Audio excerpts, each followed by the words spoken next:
السلام عليكم ومرحبا بكم في قناة قصص مؤثرة. إذا كنتم من محبين القصص الواقعية والقصص المؤثرة فهاد القناة دارت لكم. إذا كنت أول مرة كتشاهدنا ما تنساش دير اشتراك في القناة والضغط على زر الإعجاب، وبطبيعة الحال ما تنساش زر الجرس باش يوصلكم ديما الجديد. بلا ما نطول عليكم نبداو القصة ديالنا. هذا واحد السيد كان خدام عند واحد مول الفيرما. هذاك مول الفيرما لاباس عليه، كان خدام في العسكر. المهم هذاك السيد كان خدام عنده، مزوج وعنده 5 ديال الوليدات. دازت واحد المده توفات ليه الزوجه ديالو وتزوج بمراه اخرى، وانتم عارفين زوجات الام ما كتكونش بحال الام. المهم هذوك 5 الوليدات، واحد الوليد فيهم هو الكبير خرجوه يسرح، يعني ما قراوه ما حتى شي حاجه، ولا راعي اغنام. داك الدري اللي غادي نسميوه رشيد كيمشي كيراعى دوك البهيم اللي تيسرح. باللي تيكون جاي راجع الفيرما كيدوز على واحد الساقيه. هذيك الساقيه ديرها داك السيد مول الفيرما، ديرها الناس باش يشربوا منها ويسقيو منها ويوردوا منها البهيم وداك الشيء. هذيك الساقيه كتكون واحد البنت تماك قريبه ليها اللي غنسميوها زينب. هذاك الدري رشيد باللي تيكون جاي راجع الفيرما كيدوز من حدا ديك الساقيه وكيشوف هذيك البنت تماك وتيقول لها شتي انتي راني غادي نتزوج بك، راه انت هي اللي غتكوني المراه ديالي. هي كتعيرو كتقول لي والله هذاك النهار لا كان ليك سيريا بالسارح الاخر، يعني ما كتحملوش ما باغاش. المهم بقات الحال بحال هكاك ديما. واحد النهار دازت المده ويقول الوالد ديالو قال لي راني بغيت نتزوج. قال ليه كيفاش بغيتي تتزوج؟ قال لي انا صافي بغيت نتزوج. وقال ليه شكون هاد البنت اللي باغي تاخذ؟ قال ليه زينب. قال ليه شكون زينب؟ قال لي اللي كتكون حدا العوينه حدا الساقيه. اييه قال لي عرفتها. قال لي واخا ماشي مشكل، دابا ندوي مع الاب ديالها، غير سير تشدي البهيم وسير تسرح، انا غنهضر مع الاب ديالها. هذاك الشيء اللي كان. عيط الاب ديالها وقال لها ودي راه بنتكم باغينا لولدنا على سنه الله ورسوله. قال لي الاب ديال البنت قال لي واخا ما كاين حتى شي مشكل. قال لي اصبر عليا نتشاور مع الام ديالها ونتشاوروا مع البنت ويكون غير الخير. الاب ديال البنت بلي مشى تشاور مع المدام ديالو ومع البنت رفضوه رفض تام، يعني مبغاوش هذاك الدري نهائيا. هذاك الشيء اللي كان. عيط الاب ديال الدري وقال لي هذاك الشيء اللي وقع. جا الدري في العشيه باللي سول الاب ديالو اشنو وقع، قال لي ودي راه ما بغاوش راه مرفضوك. الدري مسكين كواه في القلب ديالو وخلاها حنت كيبغيها بزاف. صافي بقات الحاله بحال هكاك، فين ما كيمشي كيبغي يتقدم ليها كترفضو. هذاك مول الفيرما واحد النهار جمعهم قال لي ما ودي انا راه شديت لانتريس وما بقى عندي ما ندير بهاد الفيرما، يعني غادي نبيع كل شيء وغادي نرجع للمحل ديالي في الرباط وغادي نستقر تماك، ولكن نتوما ما تخافوش راني غادي نتهلا فيكم. وبالنسبه لرشيد راني غندخلو للعسكر. هذاك الشيء اللي كان. رشيد دابا ولا عسكري، دخلوا للعسكر. باللي دخلوا العسكر باللي كيجي عند دار والديه تيمشي عاوتاني تيهضروا مع ديك البنت عاوتاني كترفضو ما بغاتوش، يعني السيده ما كتبغيهش نهائيا. دازت المده بقى على ديك الحاله بحال هكاك. واحد النهار تجي واحد الخدمه في الامارات، واحد التعاونيه كتكون ما بين العسكر ديال المغرب والعسكر ديال الامارات. كتكون هاد التعاونيه مع بزاف ديال البلدان، مع الامارات مع السعوديه مع امريكان مع بزاف ديال الدول. المهم رشيد دابا ولا خدام في الامارات ولا كيتخلص مزيان.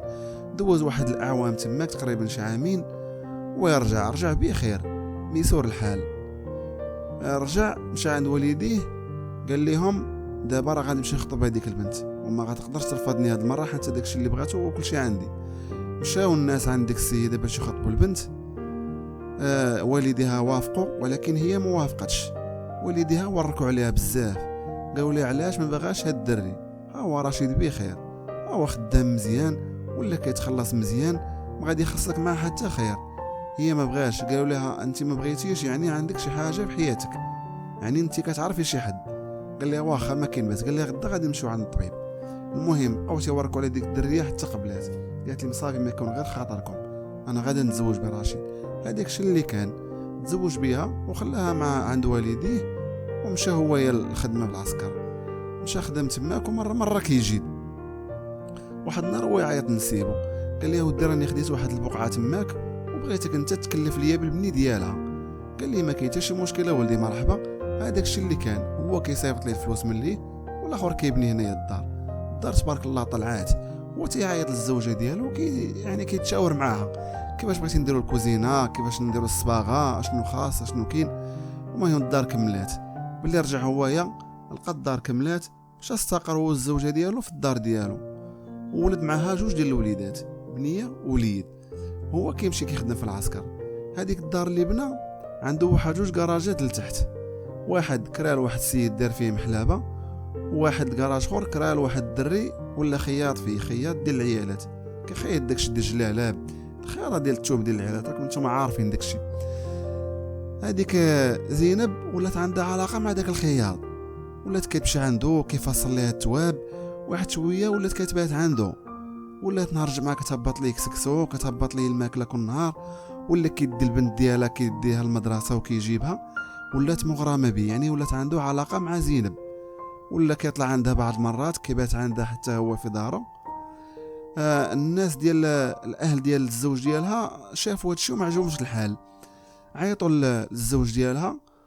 المهم دازت المده، جاو ويقول قال المدام ديالو، قال لها هذاك الخياط واخا تيخلصنا في الوقت وما كاين حتى شي مشكل معاه، انا مابقيتش باغيه، ما بقيتش حامل صراحه، غادي نخرجوه من داك المحل.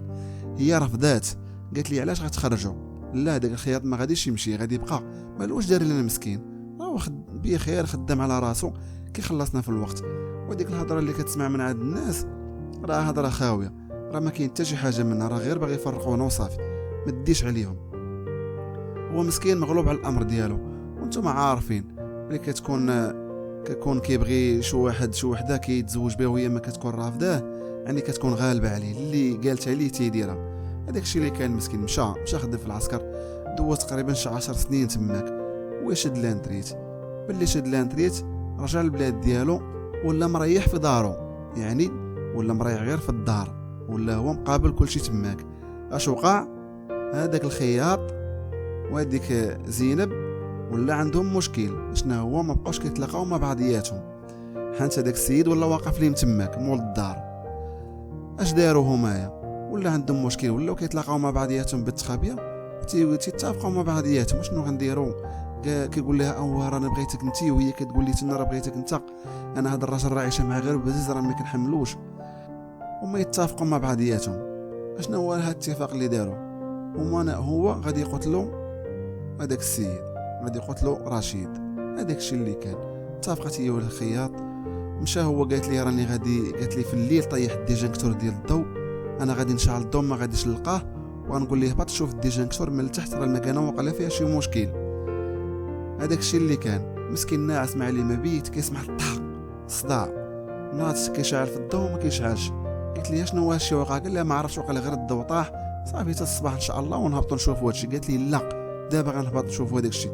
نوض الراجل، نوض يلا نوض هبط. هذاك الشيء اللي كان مسكين نوضاتو في ذاك الليل، هو غادي هابط في الدروج وهي تابعه من الله وشاده الشمعه باش يبان ليه الضوء. هو داك الخياط كان مدرك في واحد الجنب تماك في الدروج، حدا واحد الباب ديال المحل ديال المكازا، حدا واحد البرميل.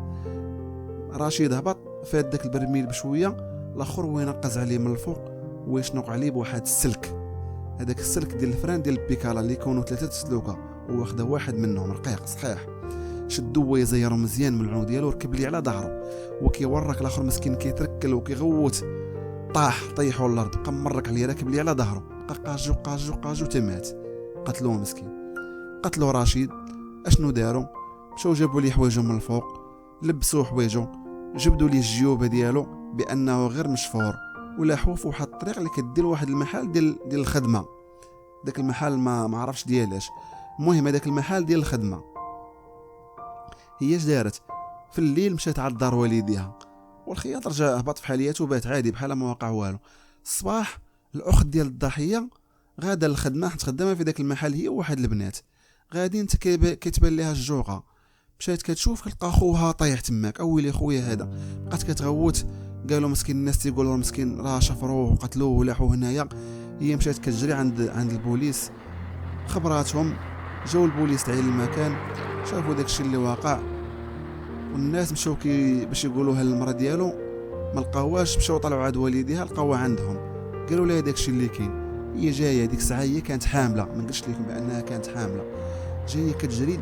واحد البوليسي واقف ويشوفها جايه، قال لي شكون ديك السيده اللي جايه كتجري وهي حامله؟ قالوا لي راه هي مرت هاد السيد اللي طايح هنايا. هذاك البوليسي مشى تلقى ليها، يعني خاف عليها مسكينه، هي حامله خافت توقع ليها شي حاجه. قال لها اختي ما تخافي من والو، راه باقي حي، غير رجعي لدارك، راه غادي يكون غير الخير. هذاك الشيء اللي كان، هي بلي سمعت باقي حي رجعت كتجري لدارها، مشات دقات على الخياط وقالت ليه راه باقي حي، وطلعت بحال هي حتى للدار. الخياط الساك ديالو ومشى. المهم داو السيد لامورغ مسكين، مشاو استدعاو الزوجه ديالو، عيطوا ليها قالوا لها البارح راجلك فين كان؟ قالت لي مودي انا خليته في الدار، انا كنت بيت عند امي ما عرفتش شنو وقع. قال لها بلي رجعتي لدارك، لفتي دقيتي على الخياط شنو قلتي ليه؟ قالت لي والو، غير خبرت حيت ما كان في راسو والو. قلت لها شنو كاين؟ وقال لها فين مشى؟ قالت لي ما عرفتش، انا طلعت لداري.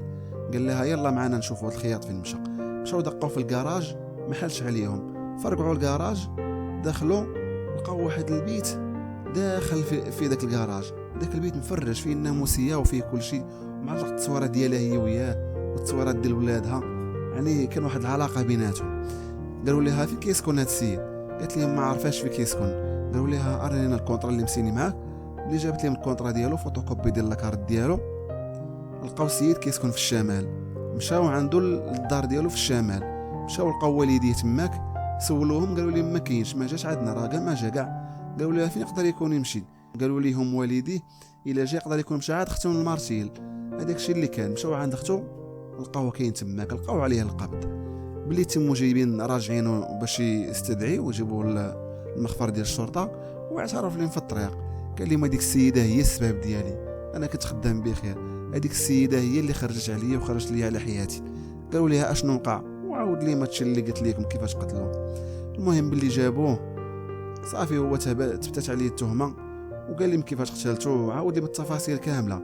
وهي سولوها البوليس قالوا لي علاش درتي هذا الشيء في راجلك، اشنو دار لك؟ قالت لي ما داك السيد انا عمرني بغيته وعمرني حبيته، غير بزوه عليا والديا. انا قالت لهم انا كنبغي هذا الخياط، هذا الخياط هو اللي كنبغي، وبقى دابا كنبغيه وغنبقى ديما كنبغيه.